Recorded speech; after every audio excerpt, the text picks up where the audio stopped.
Today's guest, legendary recording artist and songwriter Peabo Bryson, will be appearing at the Avalon Theatre at Fallsview Casino on Saturday, February 1st, 2025 at 9 p.m. You can purchase tickets for this event by going to fallsviewcasinoresort.com or ticketmaster.ca. Don't miss the opportunity to see this incomparable singer live in concert. Hello, everyone. I'm Harvey Brownstone, and today's guest is a legendary singer and songwriter who is widely referred to as the voice of love. In a career spanning 5 decades, this man's rich, soulful voice has brought us 21 albums, 5 of which have been certified gold, in addition to 8 compilation albums. He's released 57 hit singles, including Reaching for the Sky, I'm So Into You, Minute by Minute, Let the Feeling Flow, If Ever You're in My Arms Again, Show and Tell, Can You Stop the Rain? And of course, he's recorded some of the greatest duets of the past century, including Gimme Some Time and What You Won't Do for Love with Natalie Cole, Here We Go with Minnie Ripperton, Make the World Stand Still, Tonight I Celebrate My Love, and You're Lookin Like Love to Me with Roberta Flack, Lovers After All with Melissa Manchester, You Are My Home with Linda Eder, By the Time This Night Is Over with Kenny G, We Kiss in the Shadows with Lea Salonga, and of course, we all remember the mega-blockbuster classic duets, which earned our guest 2 Grammy Awards, Beauty and the Beast with Celine Dion, and A Whole New World with Regina Belle. And both of those songs won Academy Awards for the Disney animated feature films Beauty and the Beast and Aladdin. This man is so phenomenally successful that he's the first artist in music history to have separate songs topping 4 different Billboard charts: pop, R&B, classical crossover, and contemporary jazz.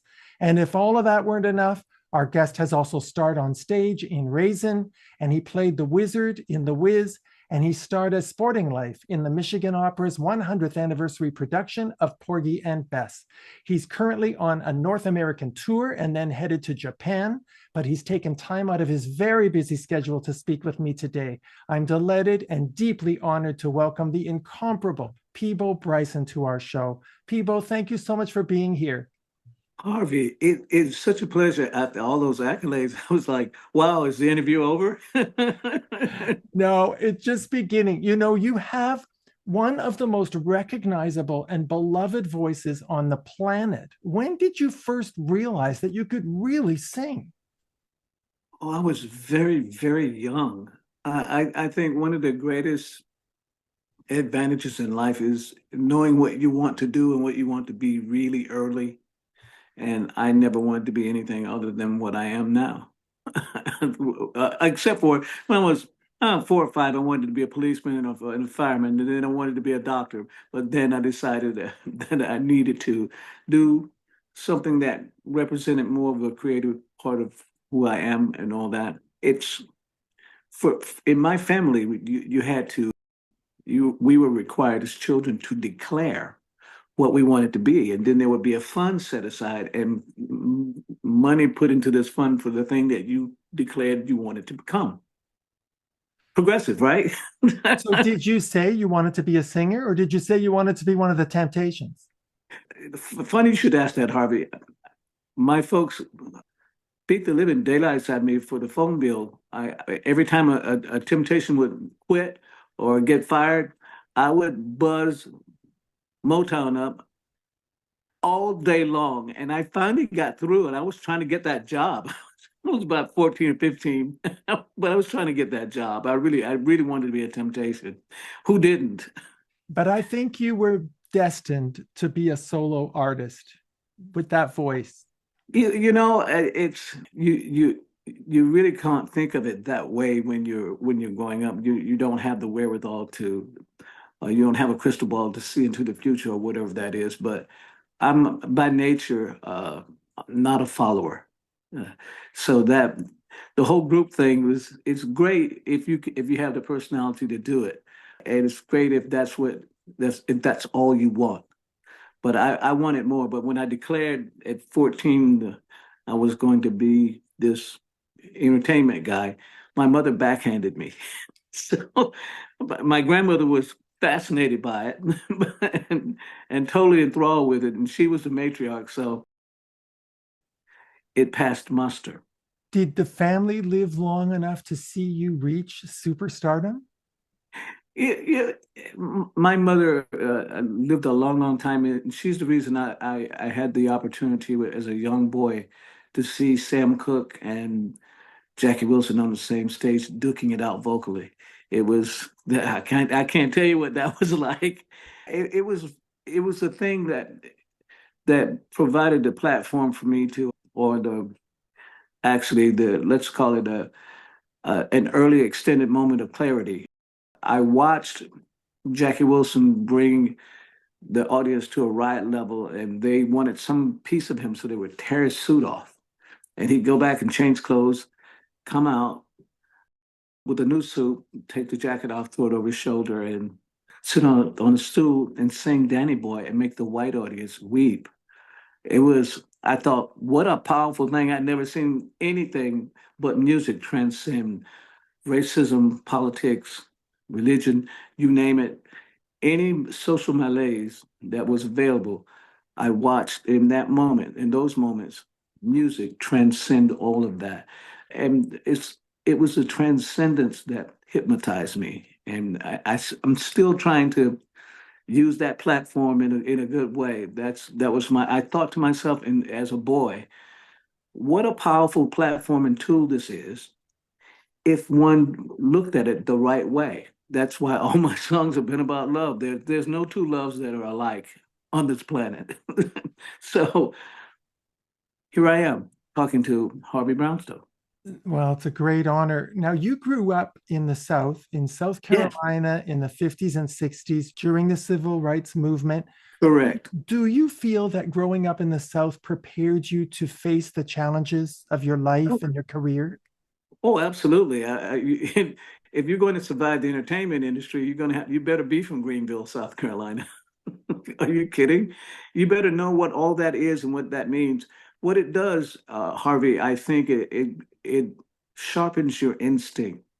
So that sixth sense that my folks were progressive enough, they were progressive enough not to genderize intuition.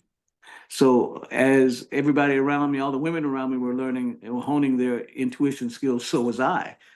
So and I can't tell you that how many dividends that's paid in terms of surviving the entertainment industry in general. But I'm my own person. I made myself my own person very, very early.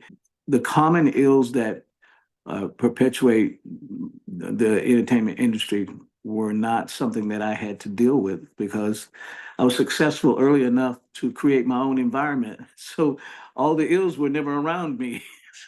That's I a was kind of, blessing, people. isn't it That's a just? real blessing. Because when you can think about it, when I did my research, I realized you made your professional singing debut at the age of 14, Yep, singing backup for Al Freeman and the Upsetters. correct. Then you went on tour with Moses Dillard and the Textown Display. Yep. You recorded with them on Bang Records in Atlanta. You got your own recording contract as a solo artist with Capitol Mhm. Records.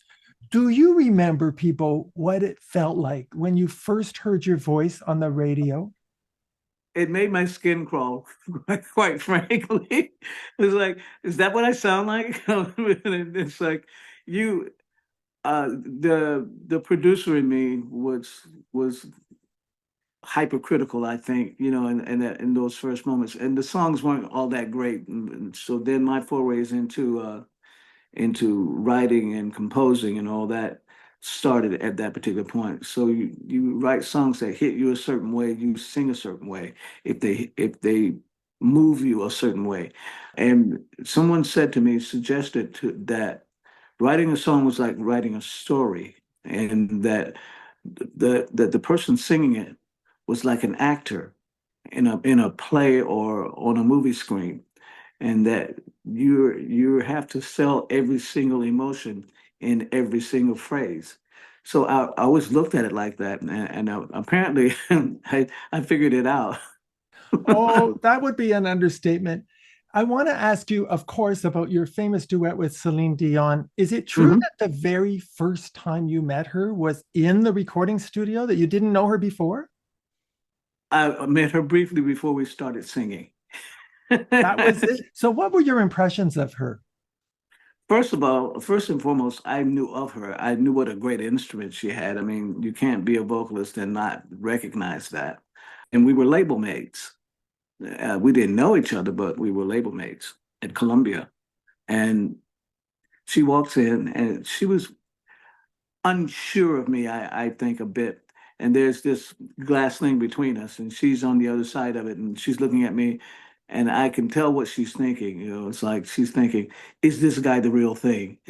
Is this going to be? Is this going to turn out badly? Is it going to be? Am I? How much am I going to have to dial back?" It's all these things she's trying to adjust with, and because she's such a nice and gracious human being, she's trying to figure out how she can best accommodate me. And I just smile at her and go, she sends me some of her B minus stuff. And I look at it and I smile and I send her some B stuff. And she looks at me and goes, her eyes get big and she goes, okay. Then I send her some of my B plus stuff and she goes, oh, he's got gears. And then she gets this big smile and 30 minutes later, we're done. I'm surprised that she wouldn't have done her homework before the session to know that you are A plus plus plus. Well, but she didn't know that. A lot of people are made up, and you know, and a lot of people were, and record execs generally because they don't have the wherewithal. Not really. They put names together. So there were a lot of names thrown around for Beauty and the Beast. A lot of people didn't want to do it, and then a lot of people did want to do it, and then they started trying to put names together like Gloria Estefan, which is she's a great singer, and Axl Rose. I don't think that that's going to work. The names are intriguing, but that's not probably not probably not going to work the way. See, but what the thing, Harvey, that people don't understand about a song like when great songwriters like Alan Menken and Tim Rice come together, that it's a great song, and you know it from the first moment you hear it to the last time you sing it. And but people don't know about songs like that in situations like that is that they don't come with instructions. There's not going to be a producer in there to ask you to sing it a particular way or rephrase this or rephrase that. There's not going to be one suggestion throughout this whole session. Only what you bring to it, only your personal interpretation. If you have nothing to give it, then nothing is recorded. So, when you recorded your duets with Natalie Cole, Regina Belle, Roberta Flack, were you always with them in the recording studio? Roberta, I did not have to be there, but I was always glad that I was because I always learned something. Roberta Flack is a teacher at heart, and she cannot resist the urge to challenge you or to show you something that you or to mention something to you that you should be looking at that you haven't thought of.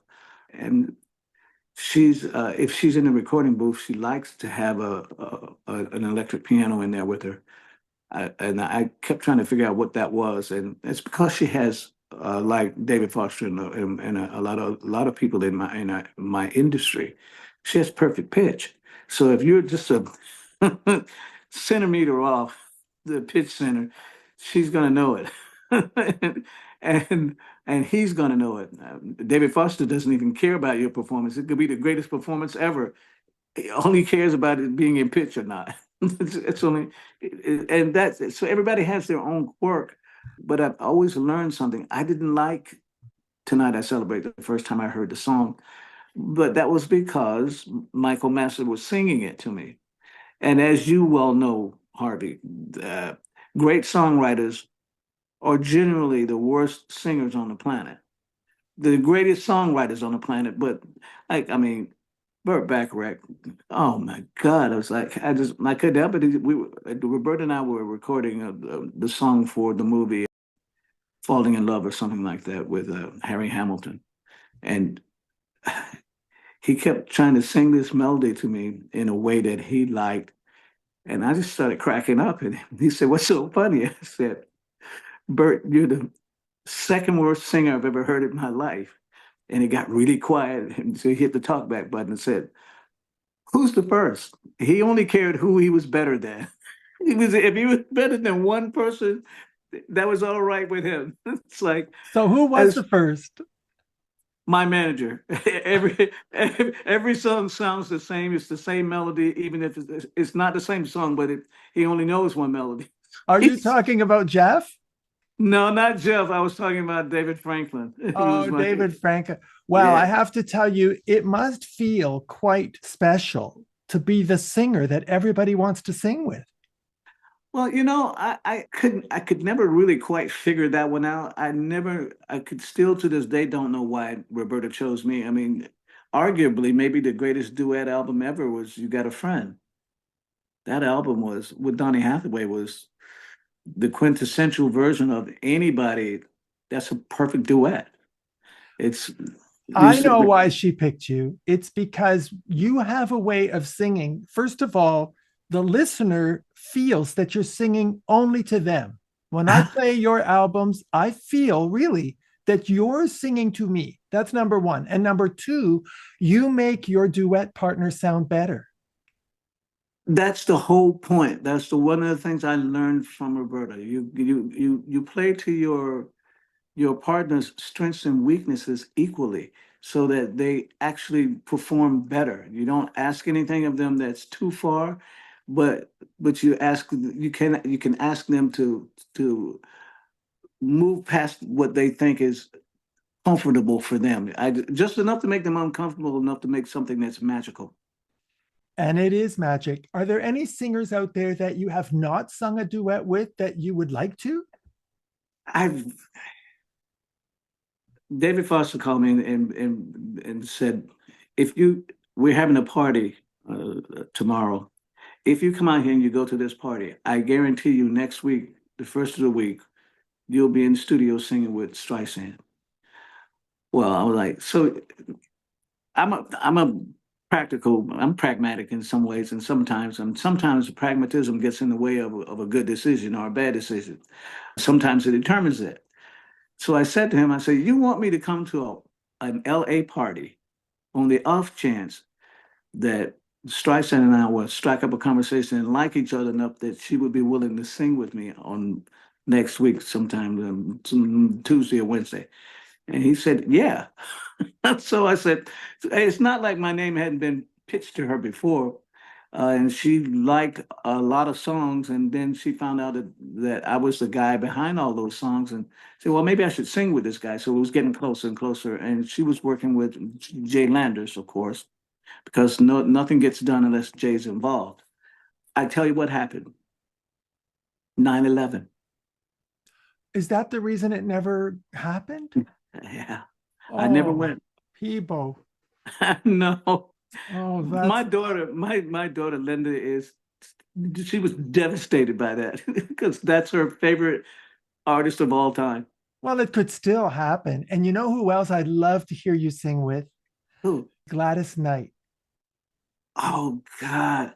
I tell you what, I mean, that's somebody I love so much and always have. Me I too. I I think your just voices together would be absolute heaven. I hope that that's something that happens before she's done doing whatever it is that she wants to do in music. I hope so. I have to tell you, as a fan of yours, I was so proud. I remember seeing an interview when Beauty and the Beast came out. Jeffrey Katzenberg from Disney said, Peabo Bryson is the best male vocalist on the planet. Did you hear him say that?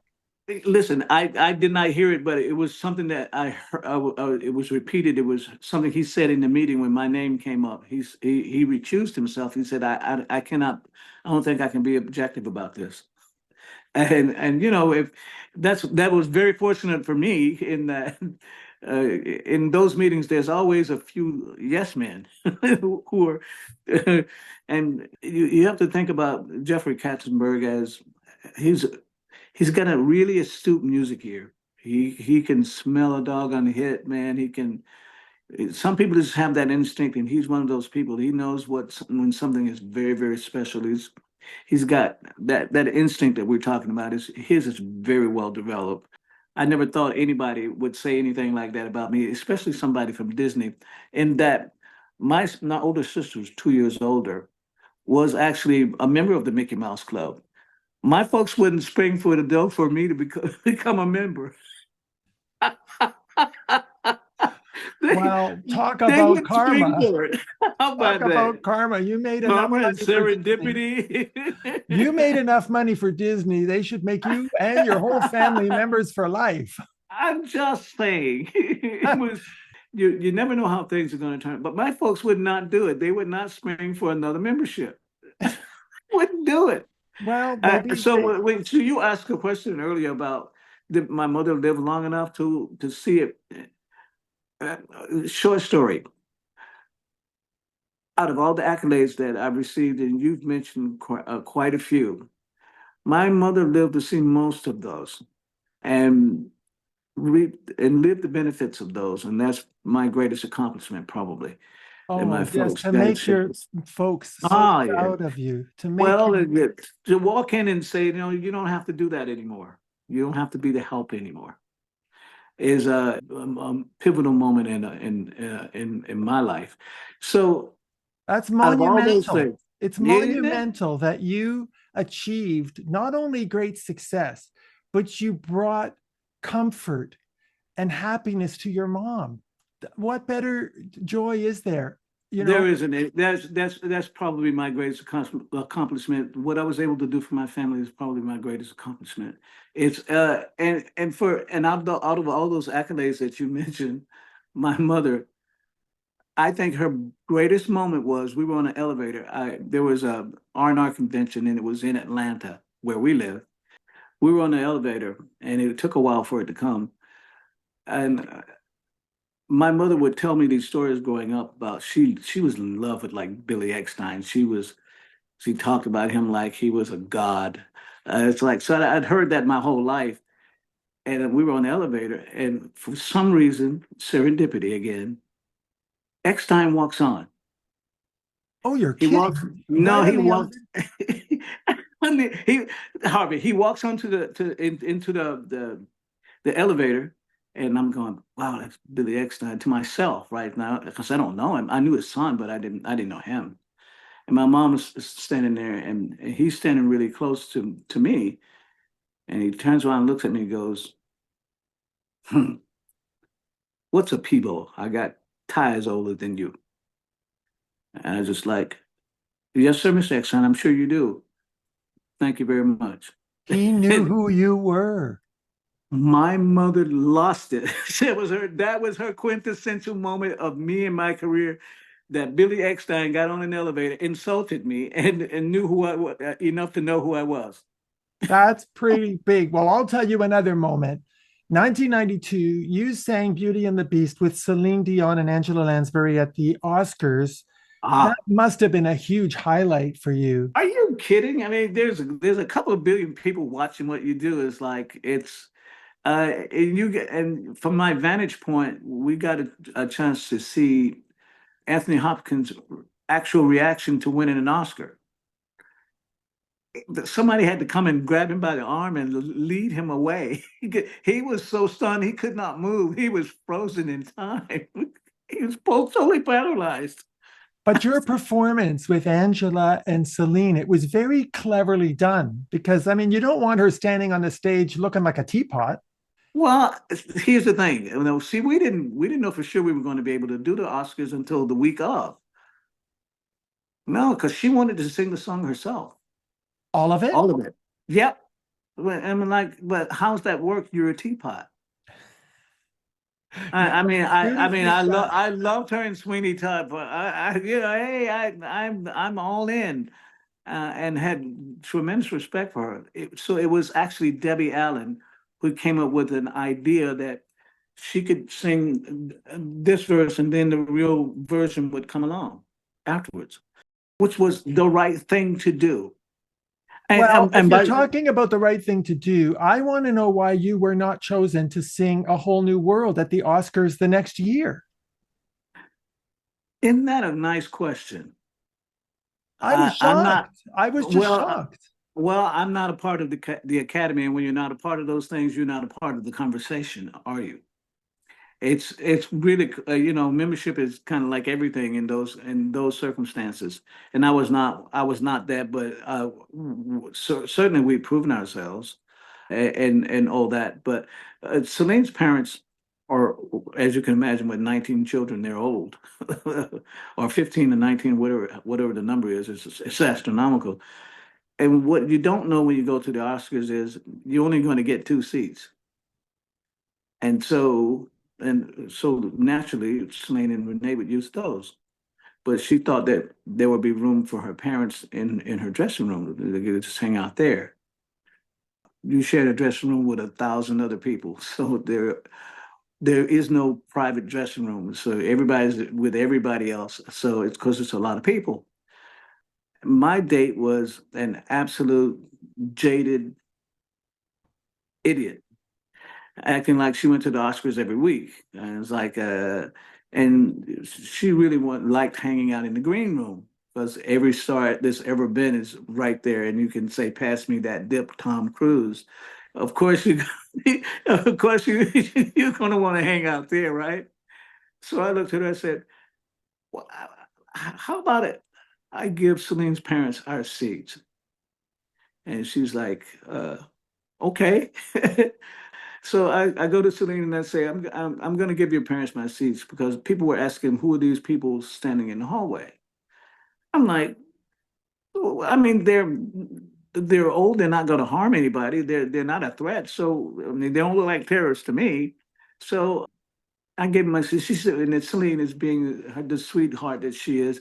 "Oh no, people, it's the Oscars. You cannot do it." like, like Well, I hope you dumped that girl. I did. It didn't work out. Good. But Celine was like, she's crying.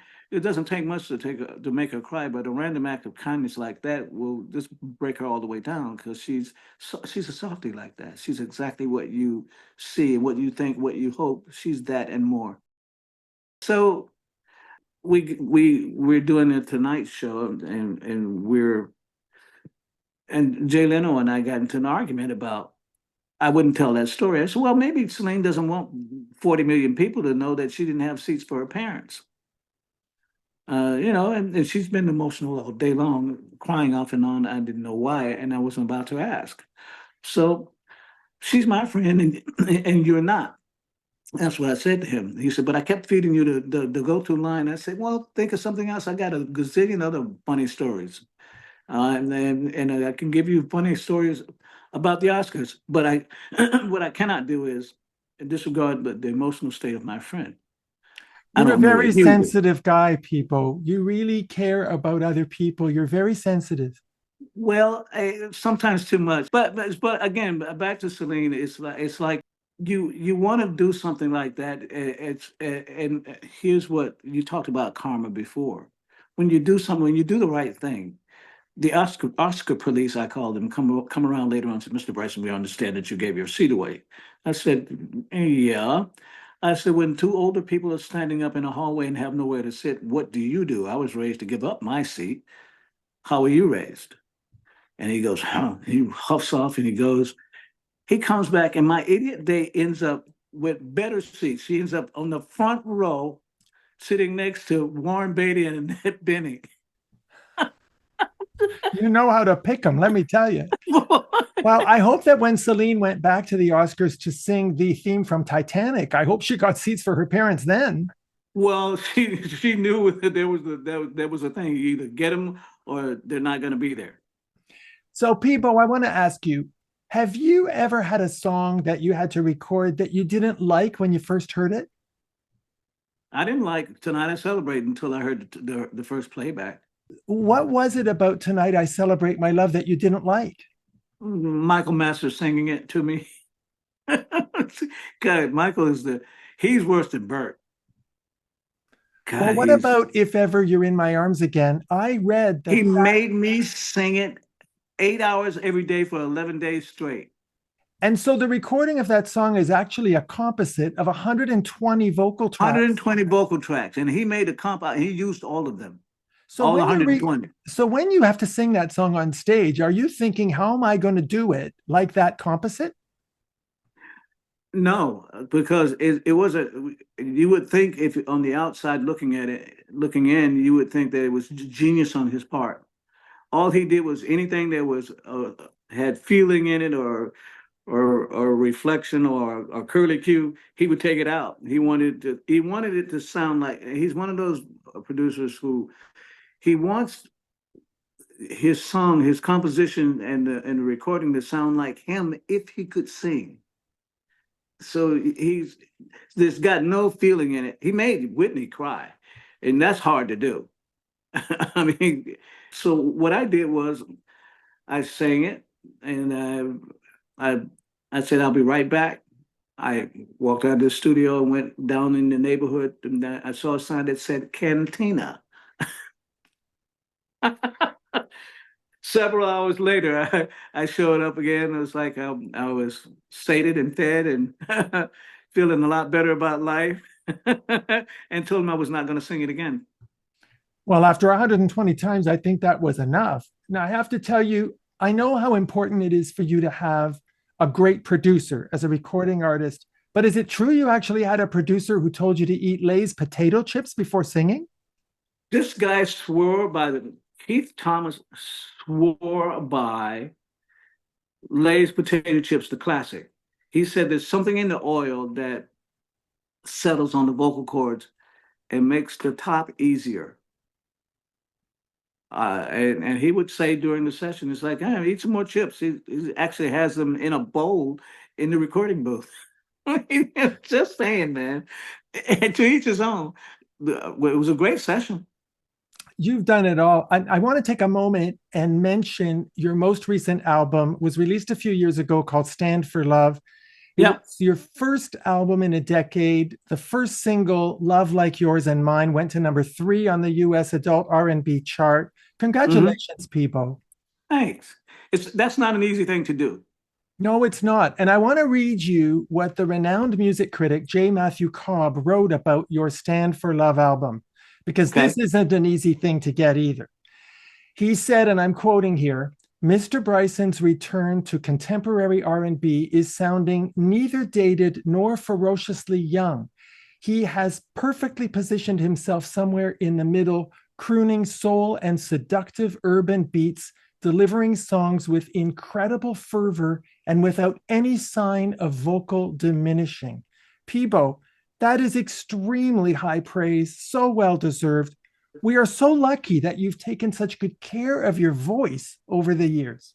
I'll tell you what, that makes me a little bit emotional. I did not read that because I stopped reading things like that because they can have a negative effect on your psyche if you're not a strong person. But how else are you going to know how great you are? I don't think you really get the impact of your music on your fans. Well, I have to also consider the source that made me stop reading those things. It was Miles Davis.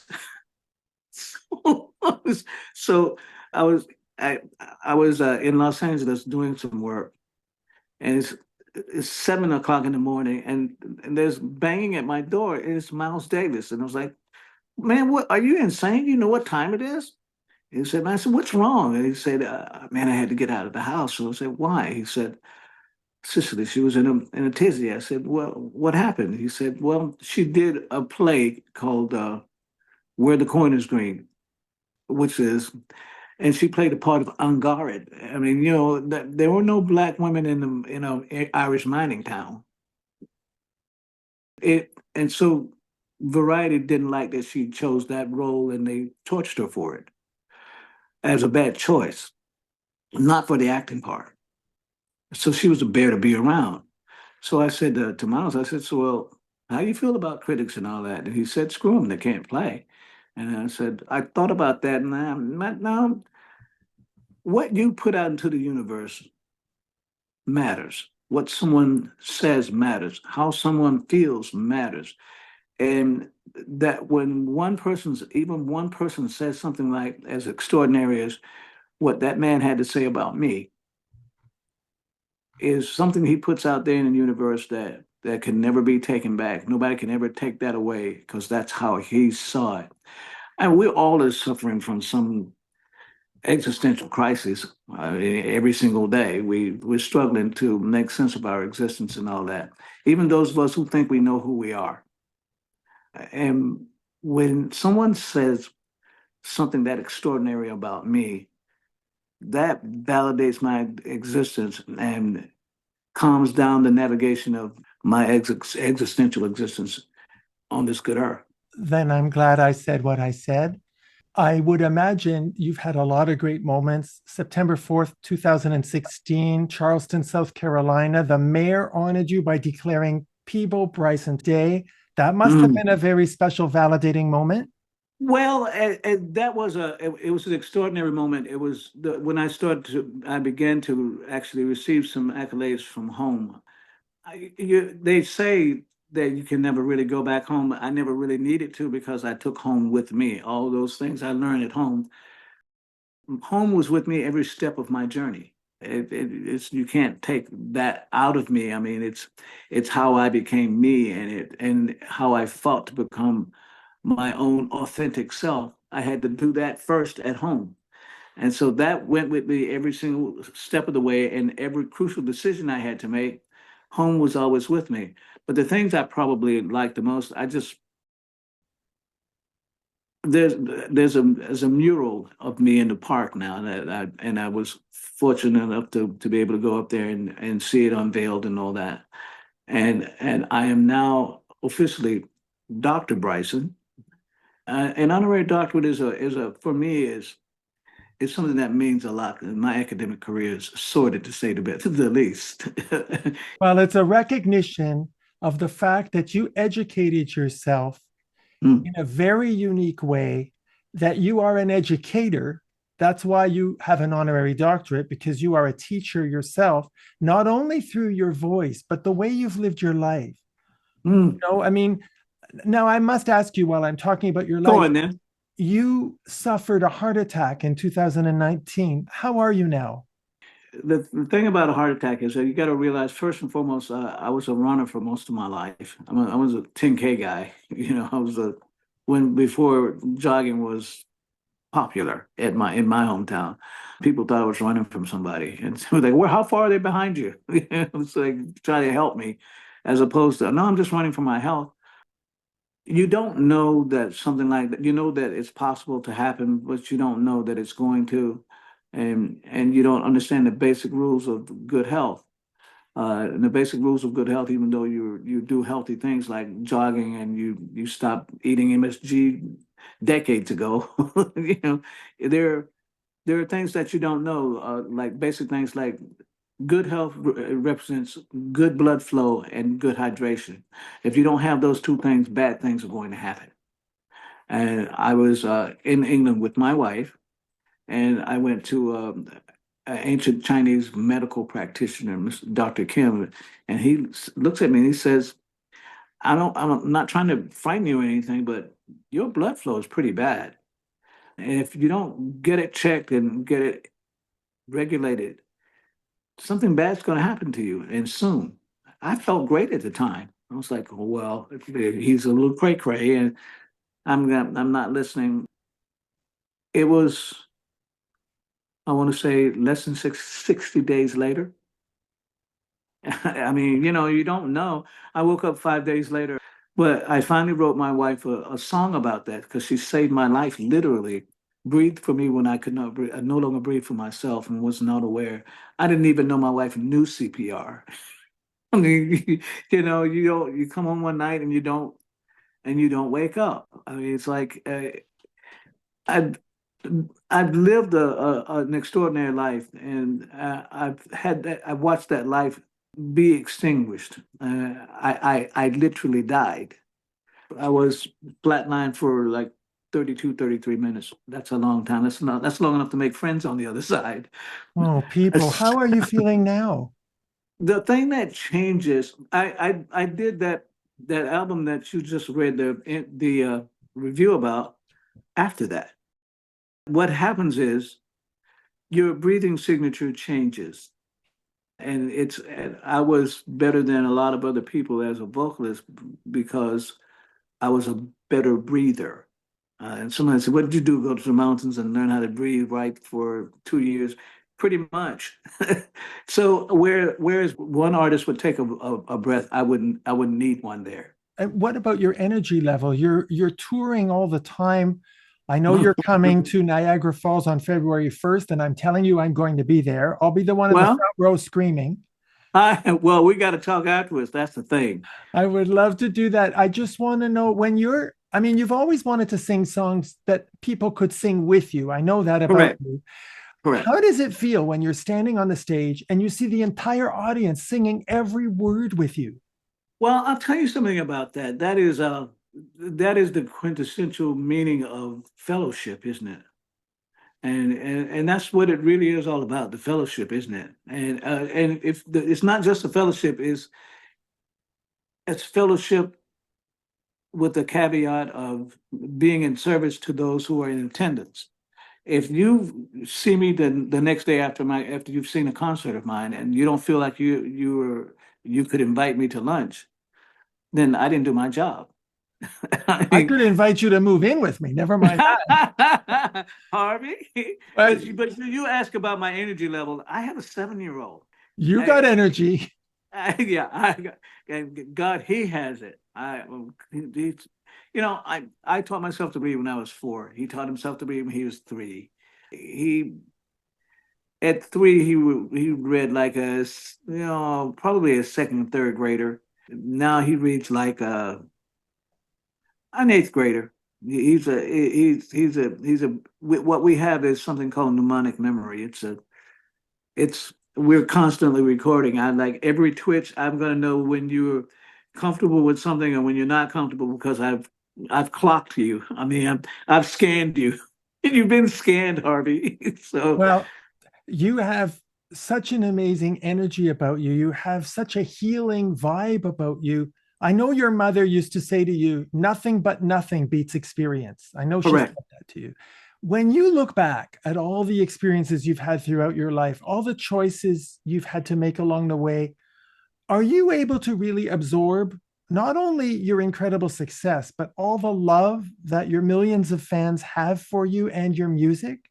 Do you To get be that? to be to be honest with you, it was all the prayers from all those people that I didn't know if face to face, if they were face to face with me. Those prayers that helped bring me back, because there is power in that kind of prayer. That energy can actually be Well, you're very family recorded. oriented and you're very Well, spiritual.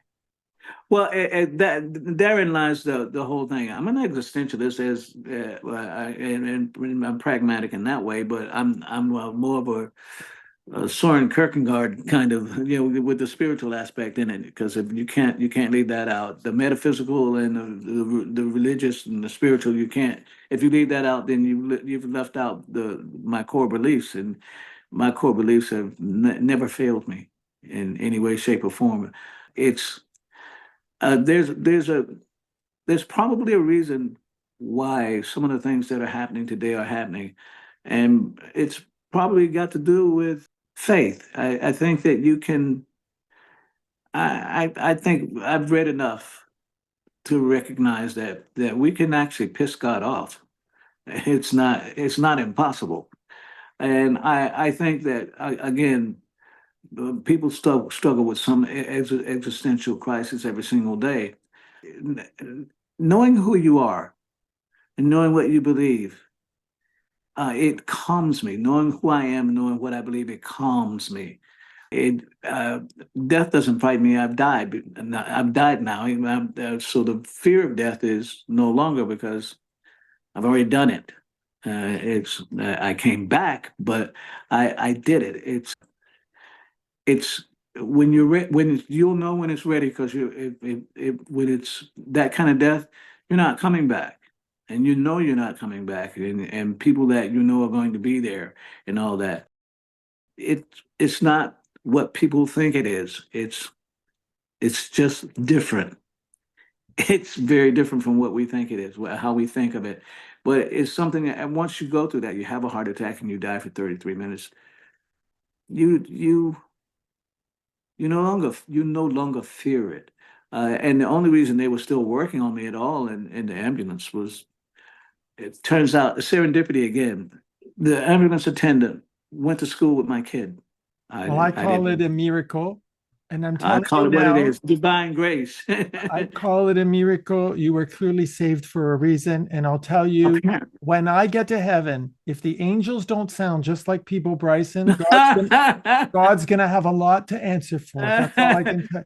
It's been such an immense pleasure meeting you, Peabo, and having this opportunity. Actually, we've got to meet face to face, though. Please make that happen. I will make that happen. Thank you for this opportunity to celebrate your monumental life and career. Thank you for all the beautiful music. Can I say something though? I've talked to a lot of different people, Rolling Stone, you name it. I've talked to a lot of people over the years, and some people I was really enamored with and all that.